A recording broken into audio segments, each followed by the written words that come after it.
사실 지난 불장의 경우에는 이더리움의 상승률 그리고 그 기세가 정말 엄청났습니다. 많은 내러티브들이 있었는데 심지어는 이제 비트코인은 끝났다. 이더가 주인공이 될 것이다 라는 얘기가 농담이 아니라 그 여러 가지 전문가들 사이에서도 많이들 나왔었어요. 근데 그 이후 하락장을 지난 23년 현재 24년에 요 기간 동안 이더리움은 비트코인의 상승률에 미치지 못하는 건 당연하고 그 이외에 메이저 알트코인들 중에서도 시원찮은 퍼포먼스를 보여주고 있습니다. 그런데 지난 불장 시점에서 이더리움이 그 폭발적인 퍼포먼스를 시작한 그 구간이 어디였는지를 보시면 직전 반감기 고점 그리고 프리불 미니 불장의 고점을 돌파 후 리테스트하는 그 시점, 그 구간이 바로 이더가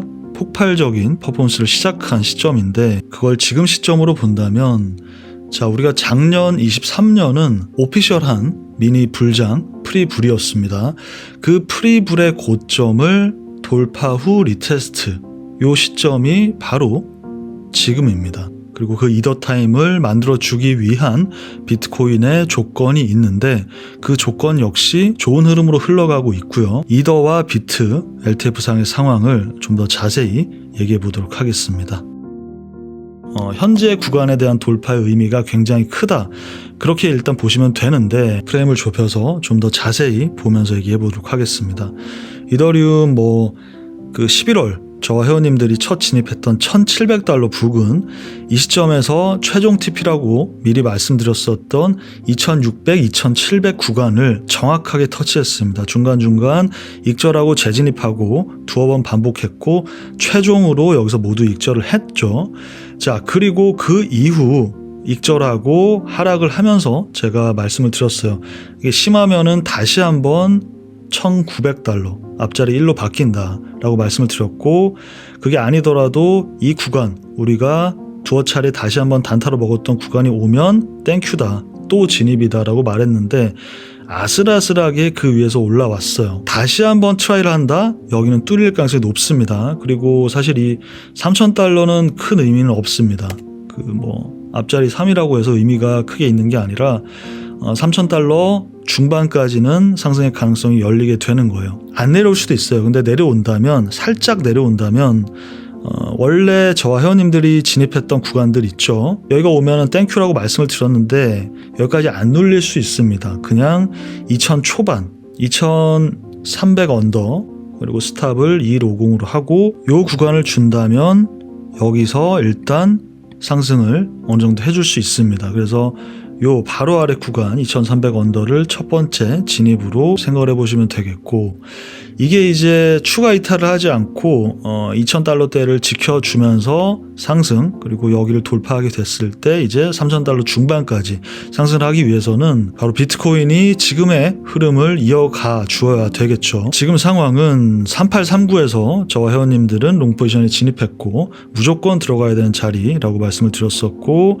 4243이 왔을 때 절반 익절 나머지 홀딩 41K 다시 돌렸을 때 추가 진입 말씀을 드렸고 이제 다음 TP인 46 언더를 향해 가고 있습니다. 얼마 남지 않았어요. 바로 어제자 2월 7일 멤버십 방송에서 LTF상의 파동 카운팅을 보여드리면서 이제 이 조정파가 끝나고 일단 44K대 바로 위에 있는 매물대를 터치할 것이고 거기서의 첫 번째 분할 익절 그 다음 46 언더를 향해 간다고 말씀을 드렸어요. 그 이후 상승 44K대를 터치하고 머무르고 있죠.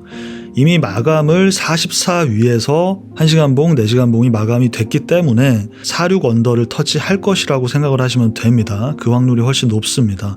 어차피 우리는 여기서 진입했고 분할 익절을 한 번, 두 번 했습니다. 리스크는 전혀 없고 46 언더를 TP로 가져간다 라고 생각하시면 되겠고 중요한 거는 46 언더는 가장 조심해야 돼요. 한 번에 눌림이 발생을 좀 지금 이 44K 때는 그냥 매물대라서 그냥 약간 머무르고 있고 41K 때도 마찬가지로 그런 거고, 그게 아니라 46 언더는 그 캔들상으로 중요한 구간이기 때문에 일단은 단기 물량을 롱포지션 익절하고 잘 지켜봐야 되는 구간이라는 말을 다시 한번 강조를 드립니다. 46K 위에서 마감을 하지 않는 이상은 조심해야 된다. 이더 얘기로 돌아가서 이제 이더 타임을 시작을 하기 위해서는 요 추세선 정도는 지켜줘야 돼요, 비트코인이. 그러기 위해서는 결국 42K대가 됩니다. 46에서 눌림이 나온다 하더라도 이 42K 부근을 지켜주고 비트코인이 추가 상승이 아니더라도 이 구간에서의 횡보만 가져가 주더라도 이더리움 타임이 오랜만에 시작이 될 수 있다. 그러니까 비트코인을 일단은 포지션을 가져가면서 계속 지켜봐야 되겠죠. 비트코인의 그 추세를.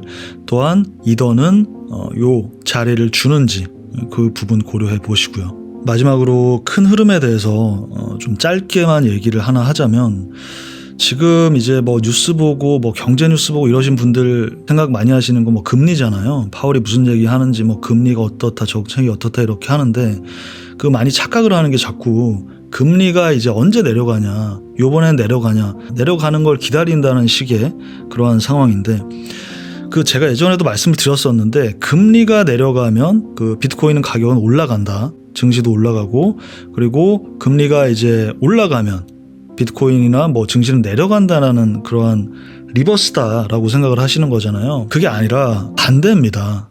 그러니까 큰 흐름으로 보면 거의 같이 갑니다. 그러니까 제가 말하는 거는 뭐 이렇게 자세히 들어가면 너무 복잡한데, 자, 이것만 보세요. 2004년 금리가 올라가기 시작해서 2007년 말까지, 그러니까 올라가서 동결되고 2008년에 떨어지기 시작했어요. S&P 500을 볼게요. 저 때는 비트코인 없었죠. 자, 2004년부터 2008년까지 쭉 상승합니다. 그리고 금리가 인하되자 어떻게 됩니까?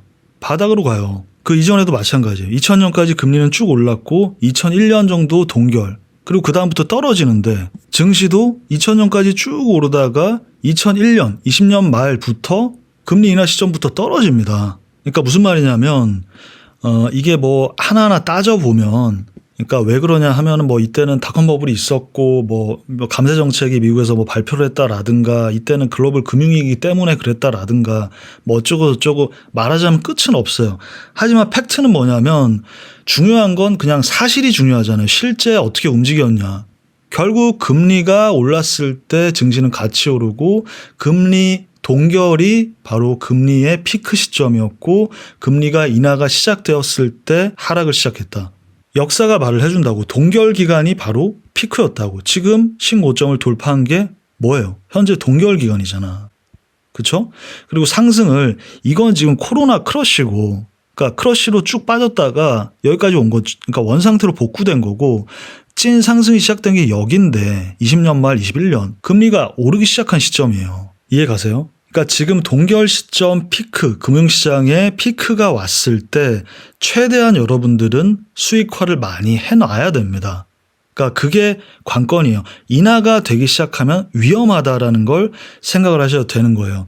지금 이 부분에 대해서 인지를 하고 이야기를 하는 뭐 경제 유튜버나 무슨 뭐 코인 유튜버는 말할 것도 없고 제가 본 적이 없어요. 교과서적인 얘기만 하는 거야. 그냥 뭐 금리가 인하되면 뭐가 어떻다, 페드가 어떻다. 그건 그냥 뉴스 보면 나오는 얘기고, 그게 중요한 게 아니라 실제 금융시장과 금리의 흐름은 리버스가 아니었다라는 점입니다. 그러니까 중요한 건 결론이잖아요. 지금 시점, 그리고 올해 초 작년 말 이 장에서 계속 벌고 여러분들이 현금화를 하셔야 된다는 거예요. 현금 더 불리고 자기 시드를 불리고, 그게 답이에요. 아직도 코인 투자는 그냥 무지성 존버 홀딩이다, 뭐 현물만 그냥 잡고 있으면 된다, 이렇게 생각하시는 분들은 21년, 22년 크게 당하셨잖아요. 근데 그 올해 한 번 더 당하실 수도 있어요. 저는 누구보다 비트코인에 대해서, 비트코인을 뭐 좋아하고, 뭐 좋아한다는 표현을 넘어서서 뭐 비트코인을 하나의 저의 그걸로 삼고 있지만,